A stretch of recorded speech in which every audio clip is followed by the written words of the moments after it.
Alrighty, folks, a ton to get to on today's show. President Trump's big, beautiful bill has passed the Senate, but now goes back to the House. So what exactly happens next? Plus, a new poll shows a vast majority of Democrats are not proud of being American. What does that have to do with Zohran Mamdani? An awful lot, as it turns out. Plus, what are the economic problems we have to avoid in order to avoid a Zohran Mamdani-like socialistic backlash? First, we're starting our 4th of July celebration early with something big. 6 months of Daily Wire Plus absolutely free. Right now, when you join for a year, we'll cover half the cost. That means ad-free shows from the most trusted voices in conservative media, exclusive documentaries, hit movies, breaking news alerts, and the best investigative journalism out there all in one place. You're not just subscribing, you're joining millions who share your values and your fight. Don't wait. Get 6 months free right now at dailywireplus.com. Alrighty, folks, so President Trump has a big victory in his cap. So we had announced earlier this week that the President of the United States was likely to get the Senate to vote for the big, beautiful bill, some version of that. And they did, in fact, pass a preliminary vote earlier this week. But they have now passed an actual big, beautiful bill. One big, giant, beautiful bill. We'll discuss the variegated beauties of this bill in just a moment. But essentially what happened is that Republicans lost 3 votes on this bill.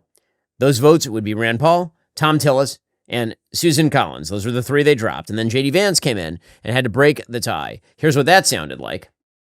The yeas are 50. The nays are 50. The Senate being evenly divided, the Vice President votes in the affirmative. The bill as amended is passed. According to the Wall Street Journal, the Senate's 51-50 action puts Republicans on the verge of locking in Trump's top legislative priorities: extended tax cuts, new tax breaks, reductions in Medicaid spending, and more money for defense and border enforcement. They are using their full but narrow control of Congress to pull money from safety net programs in the clean energy industry and redirect it to national security and taxpayers' wallets. And we will get to the clean energy of this, the AI aspects of this bill, because there is a rift emerging in the Republican caucus between some of the tech bros and sort of the rest of the Trump coalition. Elon Musk and President Trump are at it again. Well, the Senate passed the measure with no votes to spare, following a 215 to 214 nail-biter in the House in May. Senate Majority Leader John Thune described the vote as an extraordinary day for our country and highlighted the border security funding and spending cuts. He said, "We were very excited to be part of something that was going to make America stronger, safer, and more prosperous. And it really starts with an agenda that President Trump laid out when he was running last year." Rand Paul, of course, opposed the legislation's $5 trillion debt limit. Tillis and Collins objected to Medicaid funding changes that reduce coverage for some people in some states. Senator Lisa Murkowski was the person who they were able to convince to join with the Republican majority in this particular case. She was really on the fence. She pushed for changes that would basically let Alaska off the hook in terms of some of the Medicaid cuts that were to follow. And Republicans did make some last-minute changes to the bill that helped to sway Murkowski, which included a delay in nutrition assistance cuts for states, including Alaska, that have a higher payment error rate, a move that Democrats say would encourage waste, fraud, and abuse. They also doubled to $50 billion a rural health fund designed to mitigate the effects of the bill's Medicaid cuts. So again, every time you have a very narrowly passed major piece of legislation, at the very end, some piece of pork gets shoveled at one of the senators who's on the fence. This goes all the way back to Obamacare, which was passed, again, rather in the dead of night, with a bunch of giveaways to specific legislators in order to make sure that that happened. Murkowski said, "This is probably the most agonizing, difficult legislative 24-hour period I've encountered, and I've been here quite a while, and you all know I've got a few battle scars underneath. I held my head up and made sure the people of Alaska are not forgotten in this." Well, now the focus is shifting back to the House. The Senate bill has already irritated a bunch of factions of Republicans in a chamber that they control 220 to 212. Moderates are worried about some of those Medicaid cuts, and meanwhile, fiscal conservatives like Chip Roy of Texas are very upset about the fact that the bill gets rid of some of the cuts that were already supposed to be in there, including cuts to these sort of green energy subsidies. And again, this took forever. Senators trudged through more than 26 hours of motions and amendments starting mid-morning Monday, going all the way beyond Tuesday's sunrise and just past noon. Senate Republican leaders were altering the bill all the way up until the last minutes, and they finally, again, got Murkowski on board. So what exactly is in the latest version of the so-called big, beautiful bill? Well, the making permanent of the Trump tax cuts. And again, so much of what happened with this bill is rooted in an unbelievably stupid idea, which is that if you're going to assess the additional debt created by the bill, we have to assume that the tax cuts were going to expire, so-called baseline budgeting. The idea was that since the tax cuts were set to sunset at a certain point, that we would simply assume that the tax expenditures coming into the government, the tax revenue to the government, would automatically increase. And so if you maintain the tax rates at the same rate, that actually was increasing the deficit, which again is sort of a weird accounting trick. And that necessitated cuts in other areas in order to offset those supposed additions to the deficit. The projected cost of the continuation of the tax cuts, some $4 trillion. But again, that's it's not a new tax cut. It's a continuation of current tax rates, preventing a reversal of the tax cuts. The state and local tax deduction, that provision would allow people to deduct up to $40,000 per year for 5 years from their federal income taxes. As part of the compromise with Senate Republicans, the cap would go back down to $10,000 per year after 5 years. Now, in reality, again, is it likely to sunset like that? Pretty unlikely. The bill also includes no tax on tips, overtime, and car loans. It includes making permanent the annual child tax credit at a level of $2,200. House Republicans want to bump it to $2,500 and then scale it back to $2,000 after 2028. And again, the child tax credit is essentially a giveaway to people who don't pay taxes in the first place, like the earned income tax credit. Very often, you're giving a tax credit to people who don't pay taxes, so it's just a check. The bill would provide Customs and Border Patrol with $47 billion to build the wall and associated infrastructure like access roads, cameras, lights, and sensors. It also includes $2 billion for Department of Homeland Security and about $30 billion for ICE. The bill includes $25 billion for President Trump's Golden Dome missile defense system, another $30 billion for shipbuilding, $15 billion for nuclear deterrence. So where are the cuts coming from? Well, Republicans are adding a work requirement of 80 hours per month for able-bodied adults under the age of 65. There are exceptions for parents with children under the age of 14. That's just reasonable. Forget about having to create cuts in order to offset the supposed deficit increase from the continuation of the tax rates. That should just be policy anyway. Of course, there should be work requirements. You should be required to go look for a job so you're not just living on the taxpayer dole. The Senate goes further than the House did in restricting state-levied fees on healthcare providers that are primarily used to fund Medicaid, especially in underserved communities. The federal government would not be on the hook to reimburse states, and that means states would have to presumably either lower their existing rates or come up with the money themselves. That is slated to save some $930 billion. There are other aspects of waste, fraud, and abuse that the Republicans are targeting in Medicaid that are supposed to save $170 billion. There are going to be work requirements for people who rely on food stamps. Again, these work requirements are fairly minimal. You're talking about people having to work 80 hours per month, with exceptions for people with children under the age of 10. So these are very, very mild provisions. It seems to me the bare minimum of what morality requires. If you are receiving food stamps, that should be supplemental. Okay, supplemental nutrition assistance programs are supplemental. They should not be the main source of your nutrition. One of the more controversial cuts here has to do with the clean energy tax credit. So the bill rolls back tax credits under the Inflation Reduction Act that President Biden signed into law, including for clean vehicles and electricity.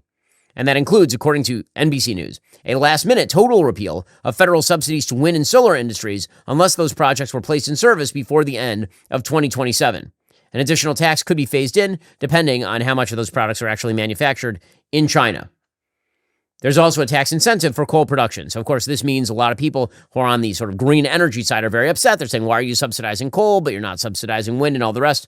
One of the reasons is because coal is still a more durable source of energy than wind at this point. Because, again, wind is seasonal. It's very difficult to store. The battery power is not particularly good at this point. This has been one of the problems, is that the flex power capacity of the grid is dependent on permanent sources of energy like coal or gas, not like wind or solar. There's a bunch of funding for space programs, including $10 billion for Mars mission priorities. There's the defunding of Planned Parenthood. And of course, most controversially, when it comes to fiscal conservatives, the package includes a $5 trillion increase in the debt ceiling, which is more than the $4 trillion in the House-passed package, and that's what Senator Rand Paul is opposing. Now, President Trump, for his part, he is actually, if he's critical of the bill in any specific way, he says he doesn't like the cuts, right? The cuts are the thing that's dangerous. And again, this rings true in terms of the economic populism that President Trump pursues, which is a big spending version of conservatism, if it can be said to be conservative at all. I mean, it's a very large spending political version of republicanism. Are there parts of the bill or amendments that you think cut too much? We're going to have to see the final version. No, I don't want to go too crazy with cuts. I don't like cuts. There are certain things that have been cut, which is good. I think we're doing well. We're going to have to see. It's very complicated stuff. Now, again, is this thing going to materialize before July 4th? That was President Trump's initial call. It is, of course, July 2nd. That means that they essentially have a day and a half to put together a reconciliation bill. President Trump has signaled his willingness to push this beyond July 4th if needs be. In all likelihood, this thing does get pushed probably beyond July 4th, just given the constraints here. But it is true that some fiscal conservatives have shifted on this, most famously in the Senate, Senator Ron Johnson from Wisconsin. He says, listen, in the end, what is this about? In the end, it's what I always said it was. It's about stopping the tax increases. It's easy to be a Democrat, spend, mortgage your kids' future, never be held accountable by the media. It's pretty hard what we're trying to do, and so this may take a little bit more time.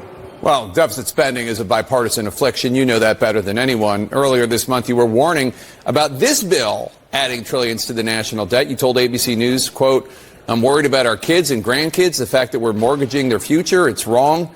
It's immoral. Has your position changed? This legislation is still going to add to the deficit. So Democrats, their only solution is increase taxes. We don't want to do that. That harms economic growth. We won't get the revenue we ever look for. All Democrats do is spend. Okay, so again, in the end, what does this mean? It means the Republicans are likely to vote for it because the tax cuts must be enshrined permanently into law. But as I mentioned earlier on, there are some splits that are emerging inside the sort of coalition that President Trump has put together between tech bros and the populist economists that he has in his own corner. Already coming up, Elon Musk, President Trump really going at it again.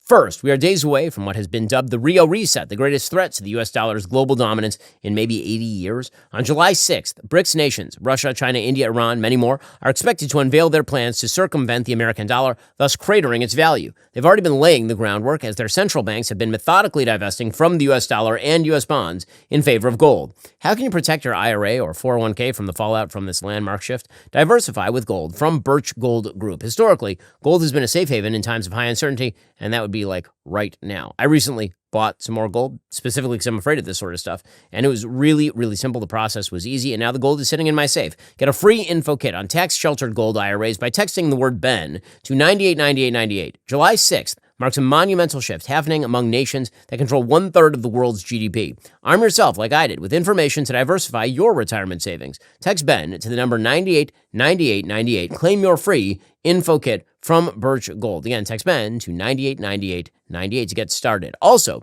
this month, Tax Network USA proudly celebrates our nation's birthday, honoring freedom, resilience, financial independence.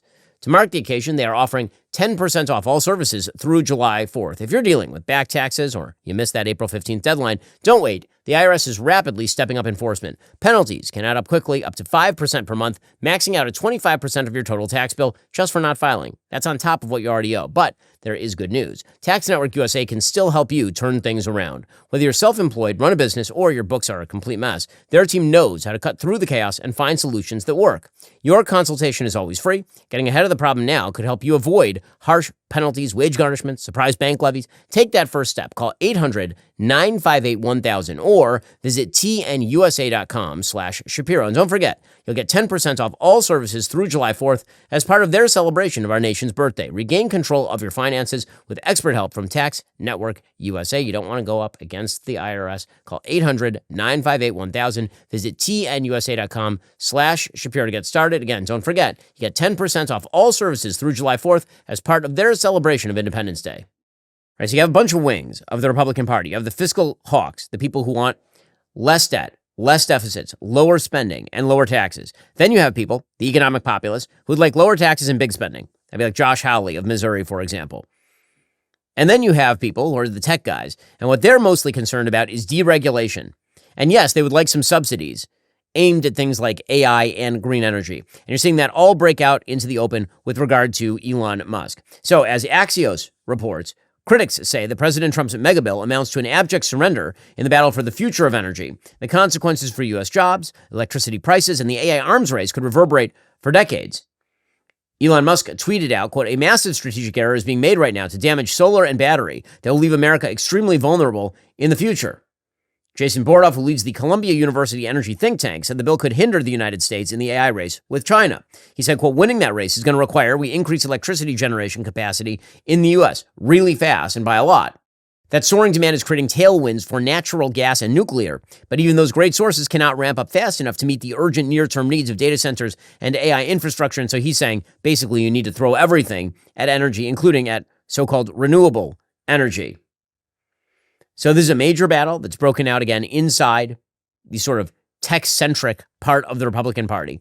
Beyond that, there was supposed to be an amendment to the big, beautiful bill in the Senate that was going to protect the development of AI in the United States by creating a federal moratorium to bar state-level experimentation with regulation on AI. So Florida couldn't have its own AI rules and California its own AI rules. Basically, the idea was that there would be a federal ban on state-level legislation. The federal government could still legislate and regulate with regard to AI, but you don't want AI companies having to navigate the thickets of 50 different state regulatory structures in order to develop, because we are in a national competition with China on the development of AI. Unfortunately, the U.S. Senate voted 99-1 to strip from the sprawling tax and immigration bill a provision that would have blocked states from regulating artificial intelligence for the next decade. And again, the reason for that is when it became apparent that this thing wasn't going to pass, a bunch of the people who sponsored the bill, including Senator Ted Cruz, for example, voted against it knowing that it was basically DOA. It left the Republican-led industry-backed push to roll back state AI laws on life support as voting continued on the broader bill, according to the Washington Post. Republican leaders and tech trade groups have pitched the multi-year freeze on state regulations as necessary to pave the way for U.S. AI firms to innovate and outcompete their Chinese counterparts. Last month, the House of Representatives passed a version of the tax and immigration bill that did include a 10-year ban on states passing or enforcing regulations on AI. So Senator Cruz was pushing a behind-the-scenes effort to rework that provision to comply with procedural restrictions and gain the support of a small handful of Republican holdouts, and it looked like it was going to happen. The problem is that there were other opponents who said that it was unclear to them exactly what kinds of regulations would be barred. And so Marsha Blackburn of Tennessee announced she no longer supported the compromise and would instead propose an amendment to remove that AI law moratorium altogether. She said, while I appreciate Chairman Cruz's efforts to find acceptable language that allows states to protect their citizens from the abuses of AI, the current language is not acceptable to those who need protections the most.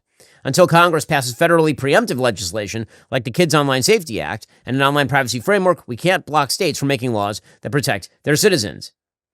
The left was very, very happy about all of this. Senator Maria Cantwell, Democrat of Washington, who is quite radical, she says the Senate came together tonight to say we can't just run over good state consumer protection laws. And of course, all of this is definitely going to hold up the development of AI on a national level. Again, all of this is leading to the massive clash that is now occurring between President Trump and Elon Musk. This is round two, part two, hot shots, too Musk, too furious. So what exactly happened here? Well, essentially, Elon Musk decided that he was going to go to war with the bill again. So he's threatening that he is going to primary senators and congresspeople who vote for the bill. He's also vowing to help Thomas Massie, the Republican congressperson who really gets on President Trump's nerves by voting against everything Trump wants. He's vowed he's going to help him in a primary. President Trump then hit back with a long social media post of his own, seeking to frame Musk's opposition as a bid to cling to his electric vehicle subsidies. He said, quote, Elon may get more subsidy than any human being in history, by far. And without subsidies, Elon would probably have to close up shop and head back home to South Africa. No more rocket launches, satellites, or electric car production, and our country would save a fortune. Perhaps he should have Doge. Take a good hard look at this. Big money to be saved. So there he is going right at Elon's jugular, basically saying, listen, you started Doge, and why don't we examine the cost structure on the Tesla EVs? Why don't we examine the cost structure on SpaceX and all the rest? Again, all of this follows Elon Musk pledging that he would form a new party that he calls the America Party. Quote, if this insane spending bill passes, the America Party will be formed the next day. Our country needs an alternative to the Democrat-Republican Uniparty so that people actually have a voice.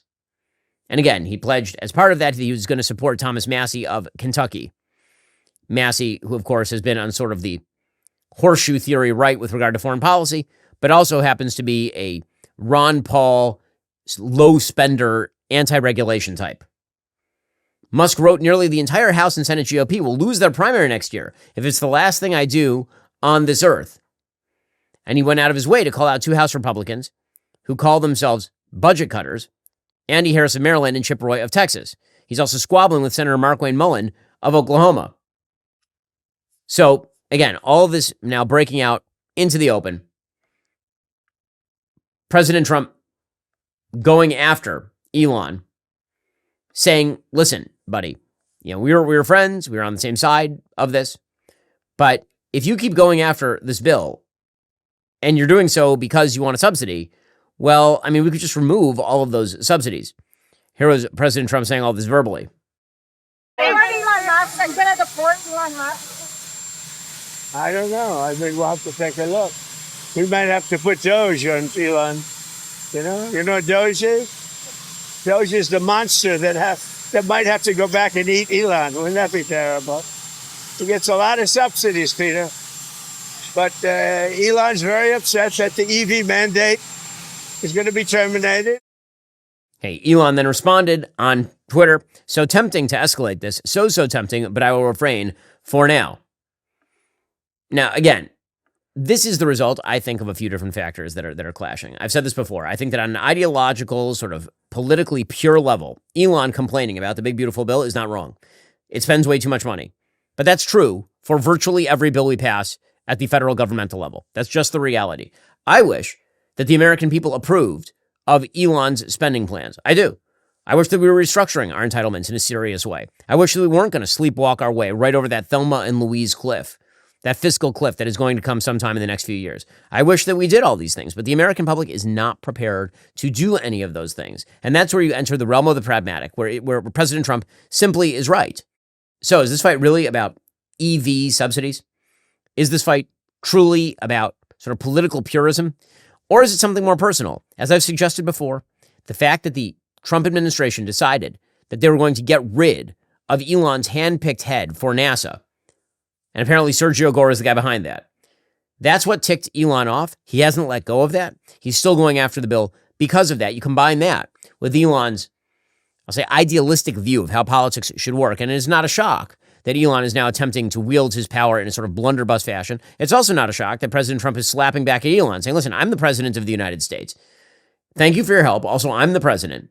I'm the one who has to do all this stuff. I'm the one who has to cut the deals, and I'm the one who has to live with it if we don't actually make permanent these tax cuts. This was a point that Scott Bessent, the Treasury Secretary, was making about Musk. Here's what he had to say. What's your reaction? You guys famously tangled in the White House. I admire Elon's leadership on rockets. I will take care of the finances. Okay, again, I think that's an appropriate step for Bessent to take at this point. He is, of course, the Treasury Secretary. Meanwhile, there are sort of the hangers-on who are looking for a way back into power. One of those has been Steve Bannon, who's been targeting Elon Musk for quite a long time because he sees Elon Musk and his sort of libertarian leanings with regard to economics as a threat to the big spending Republican Party, the statist Republican Party that Steve Bannon prefers. So Bannon is using this as an opportunity to try to not only drive a wedge, but to get himself closer to Trump. Elon Musk is out, and he's, not that I told you this was going to happen, but he's out lighting up the president and lighting up MAGA and claiming that it's time for a third party and that this is, he calls it, I think, in all his maturity, the Porky Pig bill. He's going on about the spending, hammering it. And this is what galls me about this. This was the guy that told the president he was going to get $2 trillion of waste, fraud, and abuse cuts. Then he backed it off to $1 trillion. And this was on an annual basis. This wasn't over 10 years. This was $1 trillion because we asked him, I made sure the question was asked very specifically. And he said it over and over again, $1 trillion. And at the end of the day, I don't know, folks, I know some of you fanboys said we got 160, but we haven't seen the $160 billion. What we do is have a $9 billion rescission, and all of that is programmatic. I haven't seen anything specifically fraud and abuse put forward from the Pentagon or anywhere. Okay, so again, this is a little bit ironic in and of itself because, of course, Steve Bannon was a big Tea Party advocate who wanted smaller government. Now he's complaining that Musk is complaining that the bill is too big. And many things can be true at once. This bill is a lot of pork. So is every single government funding bill of my lifetime. There has yet to be a major government bill that is not a big spending government bill because the American people we lie to ourselves all the time. We say we want lower spending, and then when asked, what would you cut? We start scratching our heads and looking around like, I don't know. This is the problem. If you wish to build a cohesive movement for serious cuts to the government, that was never the MAGA movement. It wasn't.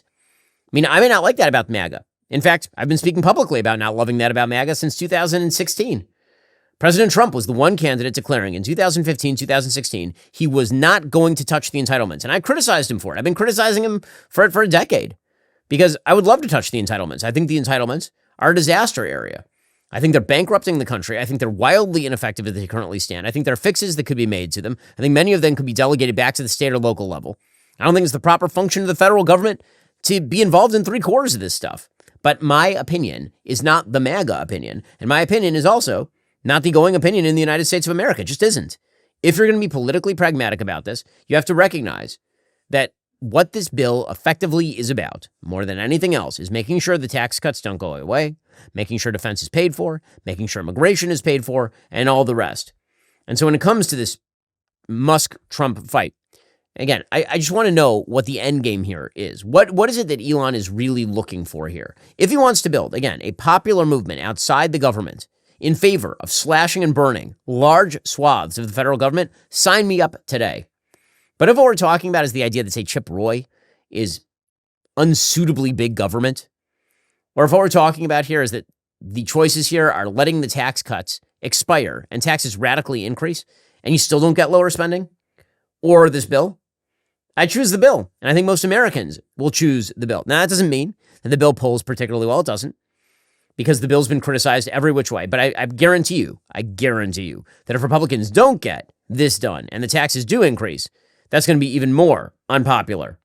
Already coming up, Zohran Mamdani. Democrats are embracing him. Why? Well, maybe because actually his anti-Americanism fits what they're looking for. First, speaking of a place that doesn't hate the country, Grand Canyon University, private Christian university in beautiful Phoenix, Arizona. They believe we're endowed by our Creator with certain unalienable rights to life, liberty, the pursuit of happiness.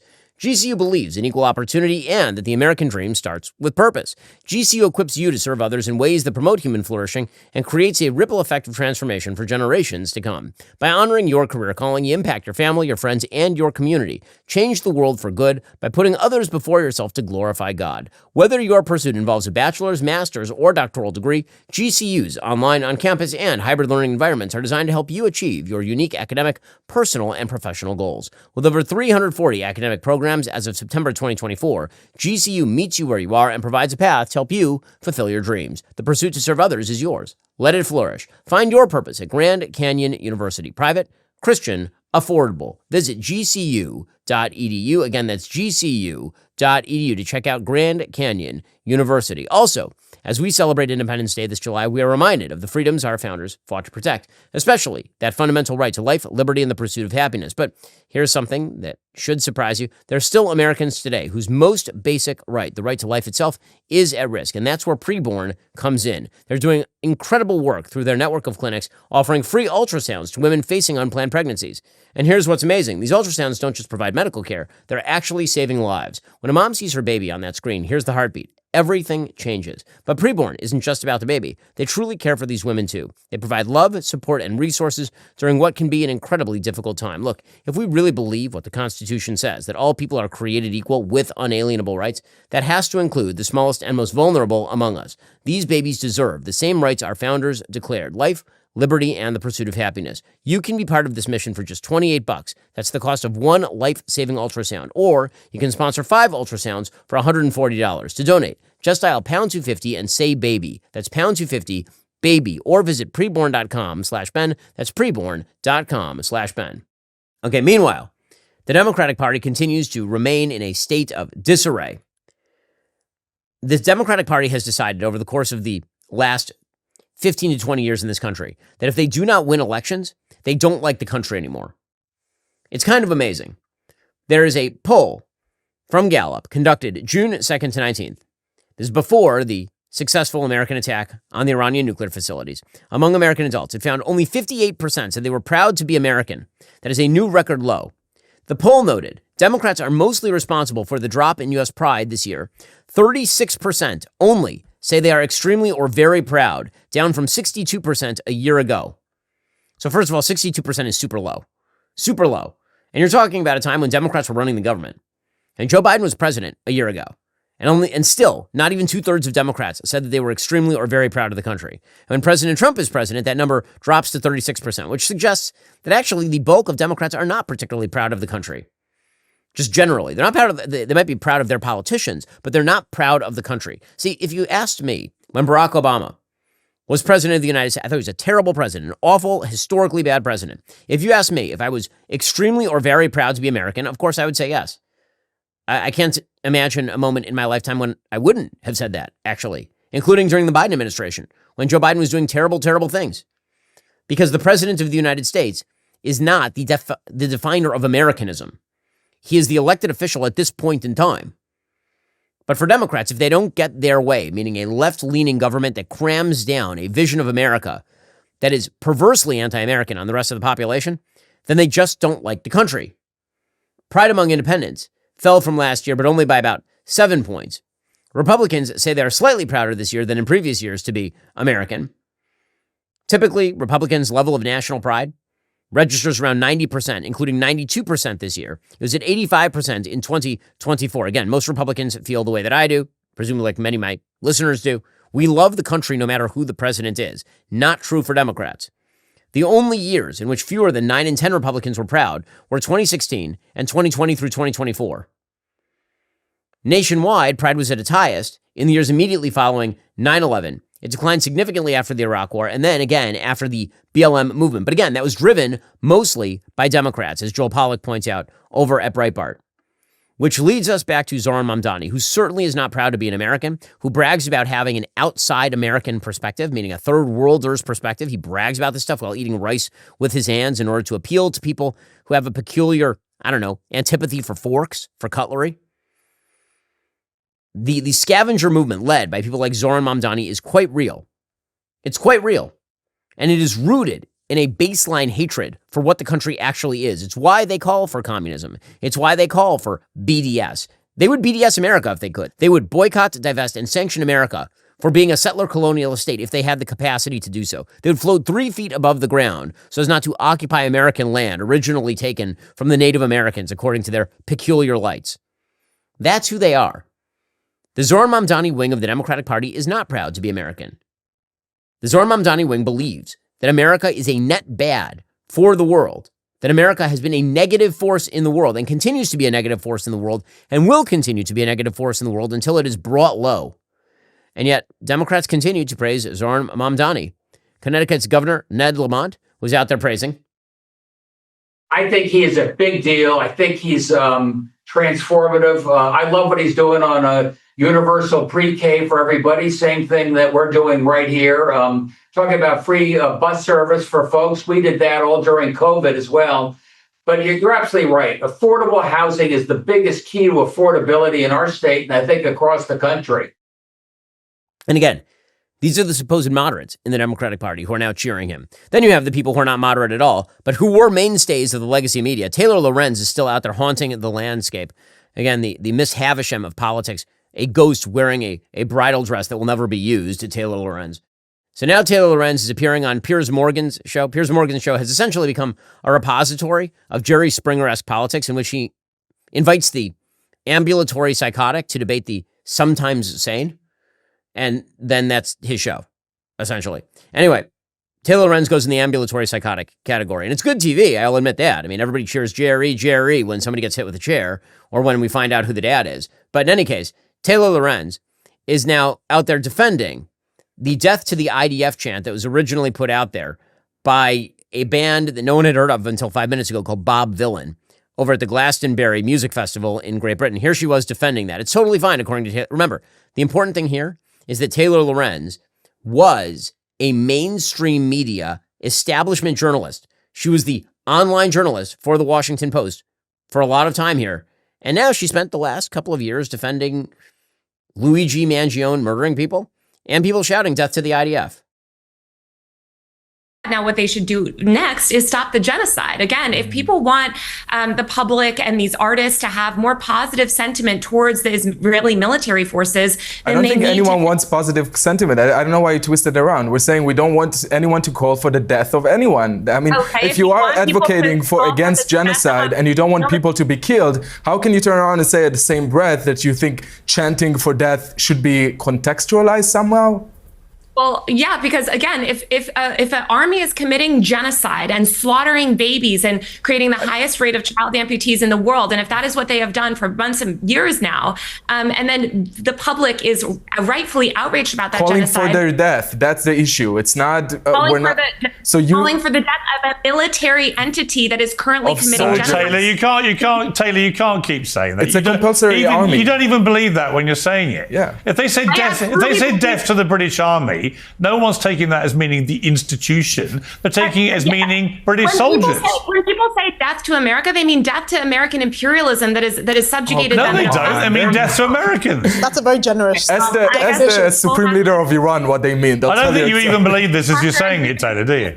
Again, they didn't say death to Israelis. They said death to the IDF. Again, who are Israelis?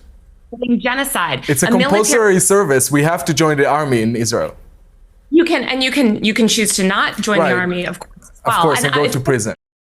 Okay, so again, this is who Taylor Lorenz is. But again, the reason she's important is not because she in and of herself is important. It's because she was a charter member of the mainstream until very, very recently. And she will be mainstream again because the anti-American left is quite real. Now, sane Democrats, there's still a few of them, are out there saying, this is kind of nuts. Stephen A. Smith, who shockingly has become one of these sane Democrats, he's out there saying, listen, if we follow Zohran Mamdani here, we are in serious trouble as Democrats. Ladies and gentlemen, let me be very, very clear. If the Democratic Party becomes the likes of Zohran Mamdani, who, by the way, I like, I'm not trying to throw any shade on him or anything like that, but if the Democratic Party becomes him, you have no chance. You have no chance on a national basis in terms of the presidency. In Senate, seats in the House, you have no chance. You have no chance. I want to be very, very clear about that. You might have a Democratic Socialist sprinkled here and there, but that ain't what America is. America's about capitalism. America's about dollars and cents. America's about an economy, a flourishing economy. Okay? And you know what it's not about? Free stuff. Okay, again, this is a commonsensical Democratic position. Although I will say, it is amazing how every Democrat says, I have nothing against Zohran Mamdani. Why not? Why don't you have something against Zohran Mamdani? The guy embraces actual government-run grocery stores as though that hasn't been tried in Cuba or in Venezuela, where citizens, as John Casamidas writes over at the Wall Street Journal, where citizens stood in line for hours to get a loaf of bread or a bag of rice if there was any food left at all. Why do you have to say, why is there always this proviso? I have something against Zohran Mamdani. I think that he is a perfect encapsulation of everything wrong with both our immigration system and our educational system and our political system, all of those things. Our immigration system never should have made provision for his parents to come to this country because they evidenced no love for the country or its principles when they were let in. His father is a teacher of settler colonialism studies or some such bull over at Columbia University, and his mother makes left-wing agitprop in Hollywood. We don't need more of those in this country. We never did. He comes to the country at the age of 7 or 8 and is deeply ungrateful to be in this country and believes everything about it ought to change. And brags that he has a third worlder's perspective, which is incredible, having grown up in the first world for the vast majority of his life, the scion of 2 wealthy parents. He is moved even further to the left by our garbage educational system. And now he is going to be the mayor of New York in all likelihood. Yeah, I have something against somebody who's had every privilege America can offer anyone handed to him on a silver platter and spits in the face of our country. Yeah, I have something against him. And Democrats should too. Now, unfortunately, his opponent in the New York mayoral race is Eric Adams. Eric Adams is saying true things. The problem is Eric Adams has a 19% approval rating. So here, for example, is Eric Adams slamming Mamdani for having supported Hamas, which is true. Clearly, he has. And I think that Jewish voters are going to do an analysis to determine exactly where he stand on these important issues. The largest Jewish population outside of Israel is in New York. Okay, so again, not wrong. He also points out that Mamdani is a member of the elite. He likes to portray himself as like this down and with it man of the people, but he is not in any way, shape, or form. Listen, Mamdani is an academic elitist. Great things that he state on paper, free, free, free. Those are great philosophical things. But when it comes down to governing a city and balancing a budget and ensuring that you can create the environment that we have of more jobs in the city's history, you're seeing how we have made it safe on our subway system and above ground, what we're doing in education. That's what it's going to come down to. And this academic elitist, a person who didn't get a job until he was 29. She was, basically financially supported by his parents. This is about running the most important financial institution in our country, if not the globe, and that's New York. Okay, so again, he's not wrong about all that. By the way, he sort of grew up middle class, pretends to be a poverty-stricken victim of the American system, routine from Democrats, extremely common. AOC, of course, her past is now being brought up in this context because people are discovering anew that she went to Yorktown High School, which is a very middle-class section of New York in Westchester County, where she was known as Sandy. She was known as Sandy at the time, Sandy Cortez. And she was affectionately remembered as a top-notch student in a school district that's 35 miles north of the Bronx, when she says that she grew up in the Bronx. So, again, not rare. State Assemblyman Matt Slater of Yorktown noted Sunday most of his constituents remember the progressive politician as Sandy Cortez from Yorktown Heights. He said she's embarrassing herself for doing everything possible to avoid saying she grew up in the suburbs instead of the Bronx. She said she visited extended family. She said she commuted. Now she's in between. It's clearly desperate attempts to protect the lie that she's from the Bronx at all. Again, there is a sort of bizarre pride in growing up impoverished, as though this grants you added credibility in America to the point where people actually have to fake it if you're a Democrat.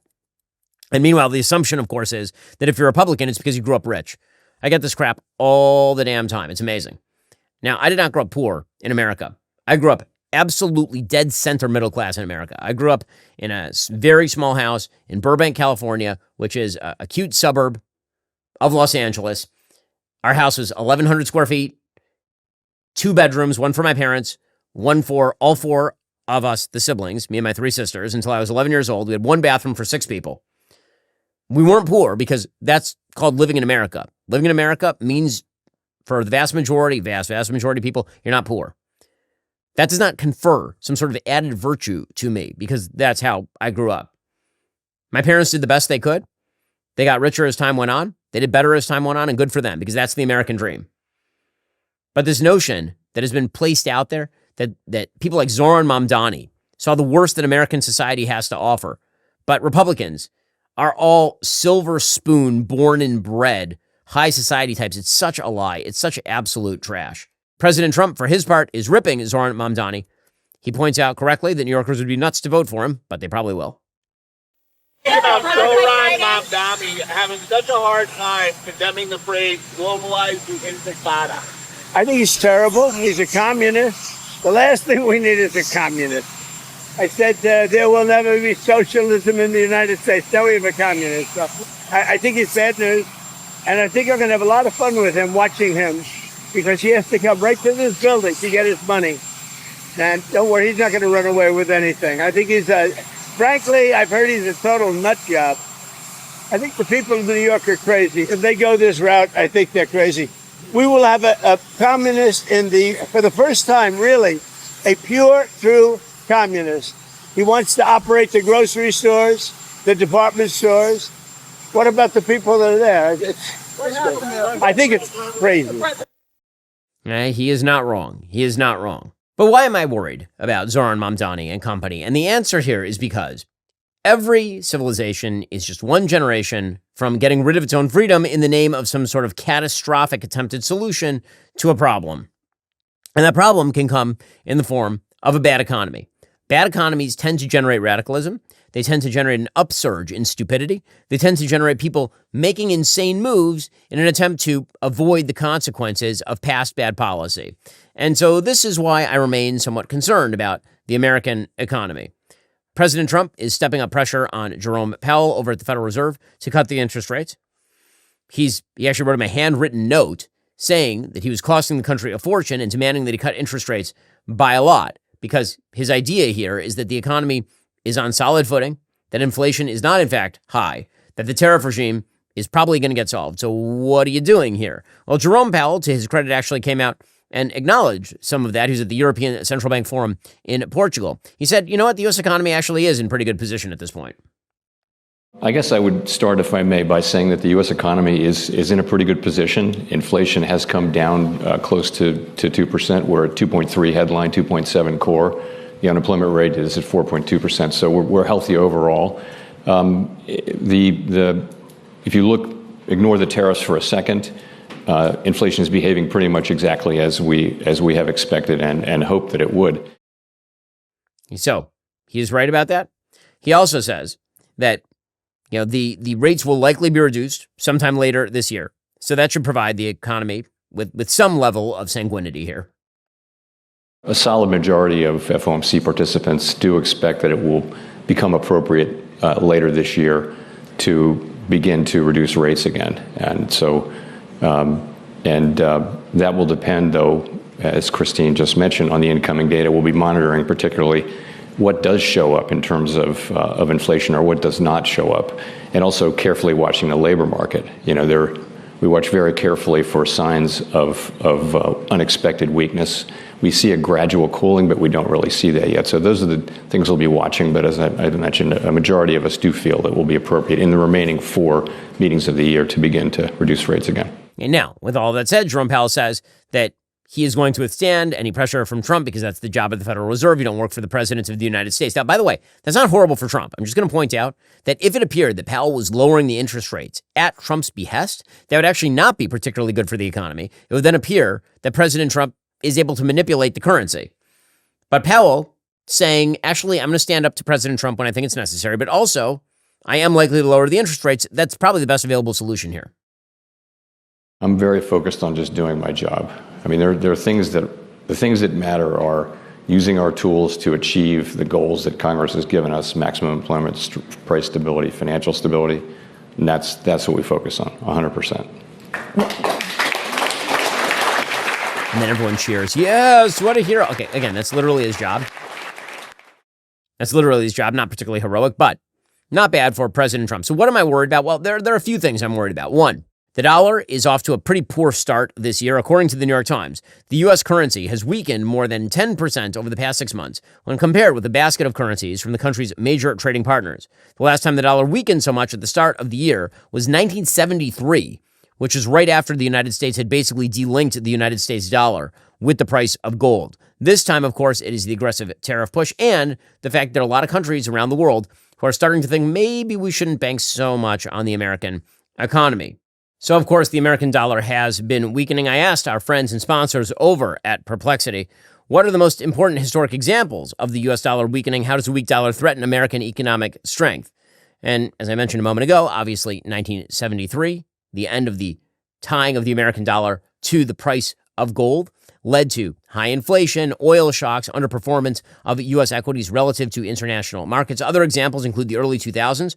The dollar weakened significantly throughout the mid-2000s because capital was flowing into emerging markets and commodities surged. The 2007-2008 global financial crisis, the dollar weakened sharply. What are the impacts of a weak dollar? Well, investor confidence goes down because global trust in American assets makes it harder to attract foreign investment. It makes imports more expensive, which increase costs for consumers and businesses.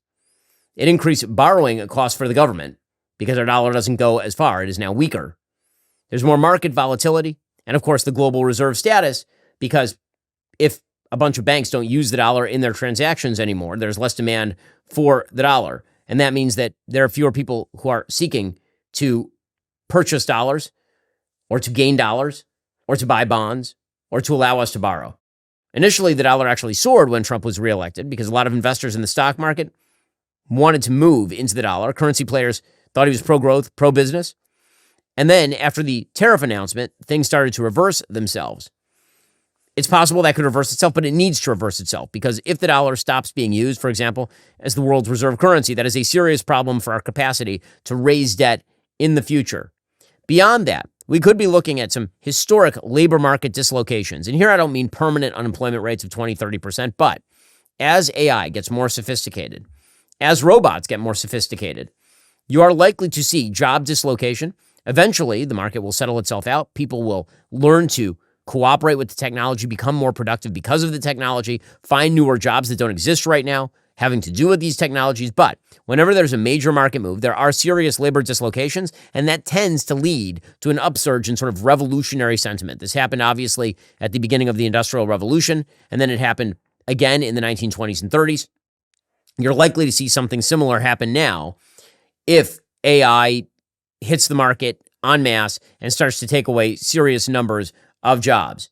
And by the way, it's not just going to be AI taking away white-collar jobs. Everybody right now is thinking about ChatGPT killing lawyers, for example, or getting rid of accountants. But robots are getting more and more sophisticated. Article in the Wall Street Journal today pointing out the automation of Amazon.com facilities is approaching a new milestone.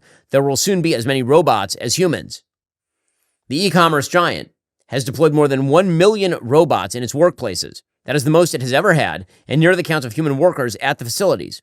Company warehouses buzz with metallic arms, plucking items from shelves, and wheeled droids that motor around the floors, ferrying the goods for packaging. In other corners, automated systems help sort the items, which other robots assist in packaging for shipments. Some 75% of Amazon's global deliveries are assisted in some way by robotics. I mean, imagine, how many Amazon drivers are there out there on the roads right now? When the automated cars are ready, all those people are going to be finding different jobs, presumably. Now, for some Amazon workers, this is great because you're not schlepping around giant boxes that wreck your back. Instead, you're sitting in front of a computer screen making a robot do that work for you. However, robots are in fact supplanting some of those employees. The average number of employees Amazon had per facility last year, 670, was the lowest recorded in the past 16 years, according to a Wall Street Journal analysis. So pretending that this is going to have no impact on job markets, no job dislocation, is wrong. Now, that may come alongside brand new productivity numbers that make things better and cheaper, that make it possible for product to reach people in record time. And all that may be great, but dislocations do have consequences, and somebody's going to need to explain those consequences as they happen and make provision for those consequences at the communal level. Because, again, change comes with adjustment periods, and those adjustment periods, if they're sudden enough, can really shake loose some nuts from the tree, and those fall on everybody's head. Zohran Mamdani just being an example of that in New York City. Meanwhile, President Trump yesterday headed on over to Alligator Alcatraz, which is a facility less than 50 miles west of the Trump resort in Miami, in the Florida Everglades. Workers have transformed the so-called Dade Collier Training and Transition Airport from an 11,000-foot runway into a temporary tent city that President Trump toured on Tuesday. It's going to house up to 5,000 migrants as they await deportation, officials are telling CNN. Florida Governor DeSantis said, "We had a request from the federal government to do it, and so Alligator Alcatraz it is." That is the nickname coined by his attorney general for the Everglades facility. Of course, again, we use alligators in a lot of our, we have like the Alligator Alley in Florida, which is a highway. So, again, alligators, they play a large role in our Florida identity. DeSantis said, clearly from a security perspective, if someone escapes, there's a lot of alligators you're going to have to contend with. No one's going anywhere once you do that. It's as safe and secure as you can be. But, of course, immigration rights activists are very upset about this. One immigration advocate named Thomas Kennedy says this is all cruel and inhumane. When we talk, about people as if they were vermin, the location, the manner in which was done, and the language, right, the dehumanizing language employed by the authorities here, there's nothing about this facility, about this detention camp that is not cruel and inhumane. The fact that we're going to have 3,000 people detained in tents in the Everglades in the middle of the hot Florida summer during hurricane season, right? I mean, this is a bad idea all around that needs to be opposed and stopped. And so I'm just going to point out, it is not cruel and inhumane at every level. There's water, sewage, power, there's air conditioning, portable units that are going to be used to cool the structures on the site. Again, the facility is both temporary and necessary because of the state's law enforcement agencies and jails being overcrowded, thanks to the immigration crackdown. And President Trump had some words about this. He said, listen, if they escape, then, they'll have to run away from the alligators. With the Alligator Alcatraz, it's the idea that if some they just get eaten by an alligator or a snake or something. I guess that's the concept. This is not a nice business. I guess that's the concept. If you Snakes are fast, but alligators, we're going to teach them how to run away from an alligator, okay? If they escape prison. How to run away. Don't run in a straight line. Run like this. And you know what? Your chances go up about 1%. Okay?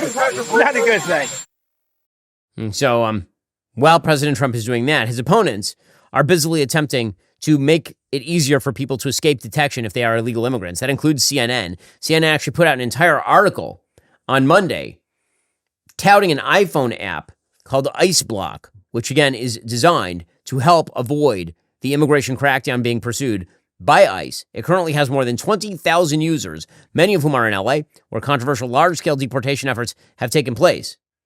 The newest app is designed to let users alert people nearby to sightings of ICE agents in their area. It's an early warning system for users when ICE is operated nearby, according to its creators.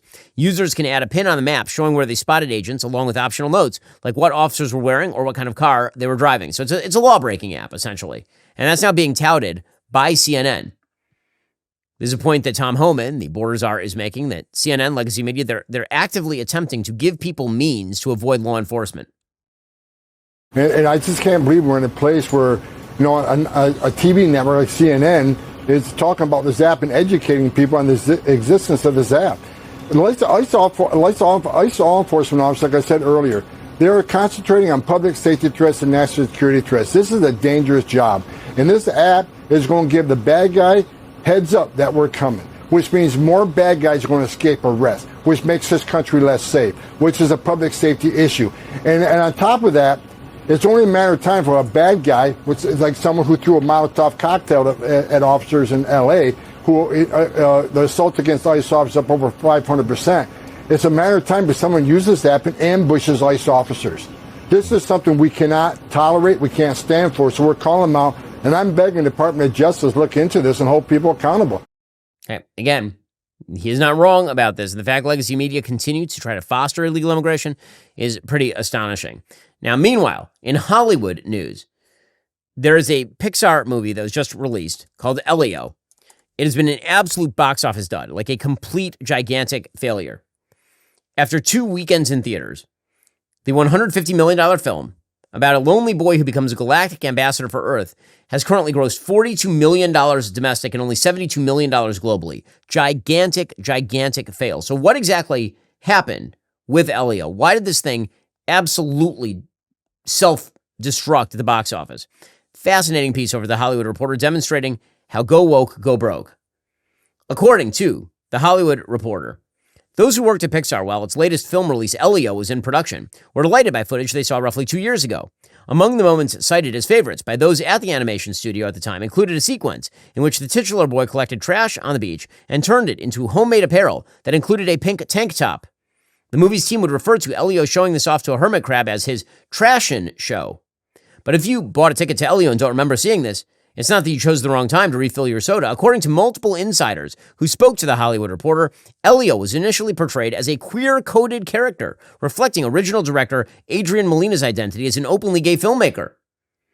Other sources say Molina didn't intend the film to be a coming-out story because the character is 11. Either way, this characterization gradually faded away throughout the production process as Elio became more masculine, following feedback from leadership. Gone were not only direct examples of his passion for environmentalism and fashion, but also a scene in Elio's bedroom with pictures suggesting a male crush. Hints at the trash fashion remain in the released film. The boy wears a cape decorated with discarded cutlery and soda can tabs, although without any explanation for the unusual attire. Elio's turbulent ride began well before its calamitous nosedive at the box office during the June 20th to 22nd corridor. Indeed, the summer of 2023 became a fateful one for the animated film about a lonely boy beamed into outer space by an intergalactic organization after being misidentified as the leader of Earth.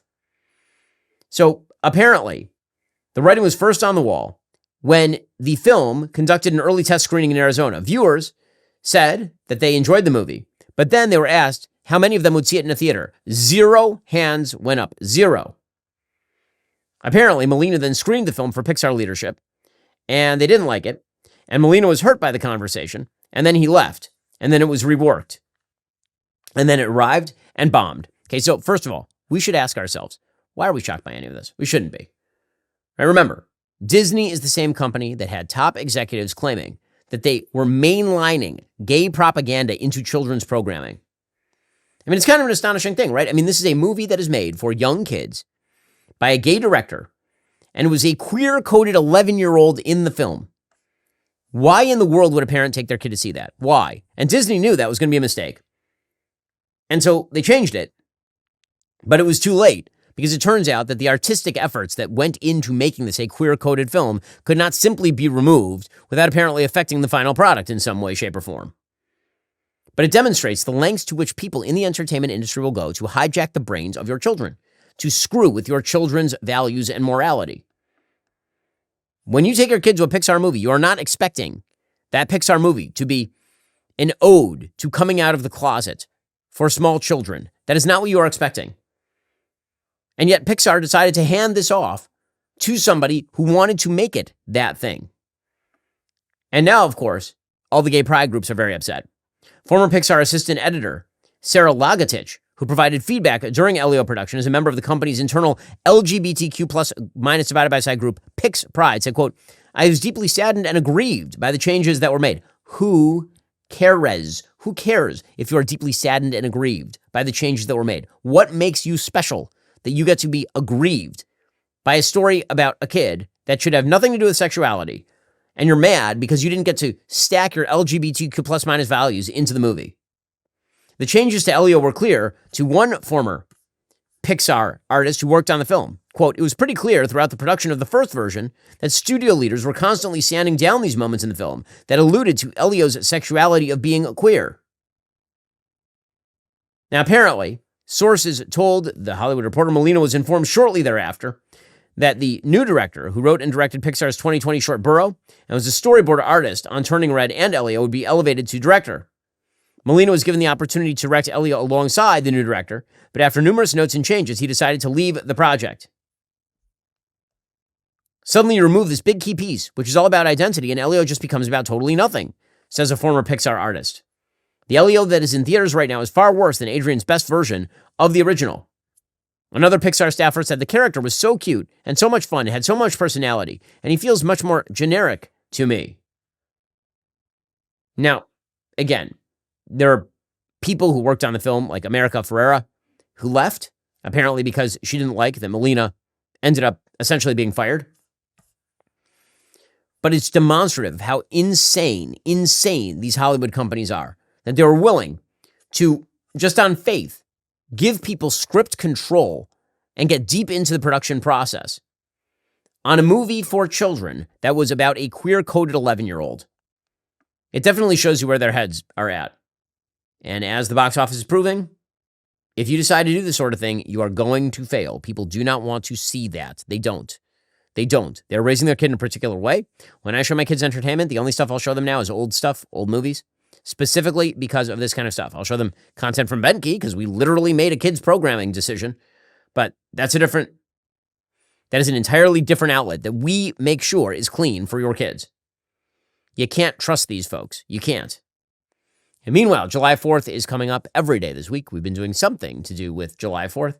Today, I want to talk about one of the myths of July 4th, which is that America is primarily a pure democracy, that the chief value of America is, in fact, democracy. Now, democracy is, of course, a value of America, a very key value in America, but the whole point of the Constitution of the United States is to set aside certain things that people do not get to vote on because they're too fundamental to be alienated through majority rule.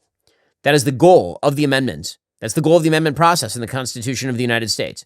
Free speech is not to be touched. Freedom of religion is not to be touched. And even if 55% of you, 60% of you wish to just encroach upon these fundamental principles, the answer is no. Majoritarianism is not the rule of the Constitution. Is what James Madison was writing about in Federalist 51 when he suggested checks and balances were necessary because the people cannot be trusted as a mob. No individual can be trusted with complete power, and neither can a simple majority. You have to have checks and balances whereby everybody basically has to be on the same page in order to make a gigantic change. John Adams, many of the founders, were deeply suspicious of this sort of Vox Dei, Vox Populi routine. John Adams wrote in 1814, "Remember, democracy never lasts long. It soon wastes, exhausts, and murders itself. There never was a democracy yet that did not commit suicide." And you see this historically, obviously. There are a wide variety of countries in the late 19th and early 20th century that ended up going fascist as a result of majoritarian rule and no constitutional safeguards against that sort of stuff. Insufficient checks and balances. And the founders obviously were drawing on the work of Montesquieu, who spoke in the spirit of the laws about the necessity for interest counteracting interest, balancing power against power. This is why the Electoral College exists. This is why senators originally were not elected directly by the people. Originally, they were selected by the state legislatures of the various states, because the idea was the more institutions who had their own interests represented at the federal governmental level fighting one another for power, the better the result was going to be, or more importantly, the less the government was going to be able to encroach on your fundamental liberties. Now, we've completely redone how government is done in the United States. A huge percentage of government is now done through the singular power of the executive branch. And that's a major problem. It's been a major problem before Trump. It'll be a major problem after Trump. It did not start with President Trump by any stretch of the imagination. The entire vast administrative bureaucracy established in the early 20th century, vastly grown under FDR and then vastly grown again under LBJ. All of that is a fundamental violation of what the founders wanted when they built the Constitution of the United States. But the key point is this. Yes, democracy is wonderful. But you know what's even more wonderful? Liberty. Property rights, freedoms that are fundamental to you. Those things are really, really important because, as Ayn Rand once suggested, the most important minority is the individual. Right? You are an individual, you're a party of one, you're a minority of one, and your interests matter. And if they can just be stepped on by a simple majority, then really you don't have any rights worth the paper that they are printed on. Alrighty, coming up, we'll bring you the latest on Middle Eastern negotiations. Prime Minister Benjamin Netanyahu of Israel is coming to the United States next week, and the Trump administration is making some major moves. The show continues right now. Remember to watch. You have to be a member. If you're not a member, become a member. Use code Shapiro. Check out for 2 months free on all annual plans. Click that link in the description and join us.